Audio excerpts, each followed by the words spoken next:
Басталып кеттік. Давай басайық. Неге Бахонти? Себебі қысқа әрі нақты Бахонти. Менің есімім Бағдәулет. Адам бойынан бағалайтын үш қасиет. Сабырлы болу керек адам ең бірінші. Қарапайым, еңбекқор. Әрдайым алып жүретін екі заты. Үйдің кілті, телефон. Рэп деген не?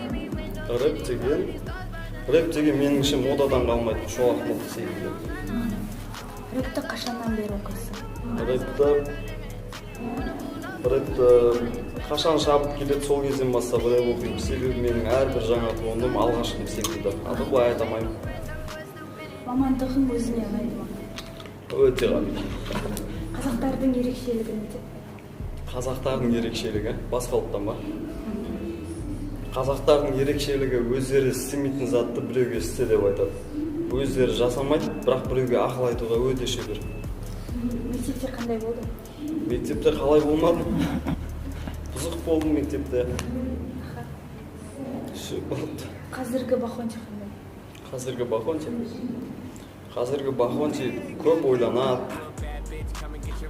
көп қарайды адамдарға. Арылғың келетін әдеттері? Если честно, ешқандай әдеттен арылғым.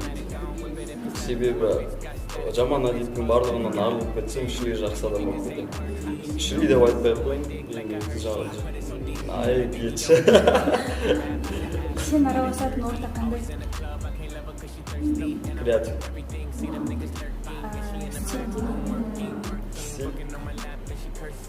деген әрбір жеке тұлғаның өзінің бір талғамы. Меніңше.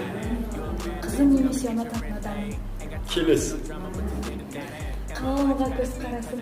Қалаулым негативный бір жағынан. Бір жағынан біреудің жасап атқан дүниесі, ол да табыс тапқысы келіп істеп жатыр. Жасай берсін, бірақ оның бір пайдасы бар деп ойламайды. Одан бір бақытты болған адамды көрсем, мына мұрнымды кесіп. Бахонтиді ұстаным. Бахонтиді ұстаным ба? Сабырлы. 5 жылдан кейін Бахонти. 5 жылдан кейін. Елестетемін. Себебі мен ештеңені айта алмаймын. Мынандай болады. Барлығы уақытқа байланысты. Алдағы жоспарларыңмен бөліссең? Алдағы жоспарларым жаңа дүние жасау, музыкаға үлесімді қосу, бағдарлама ашу ойда. Көрермен қауымға пікірім әрқашан еңбекқор болыңдар, дұрыс зат тыңдаңдар, сапалы дүние жасаңдар. Қарапайым болыңдар ең бастысы. Очень қарапайым, армани Гуччині қаламаймын.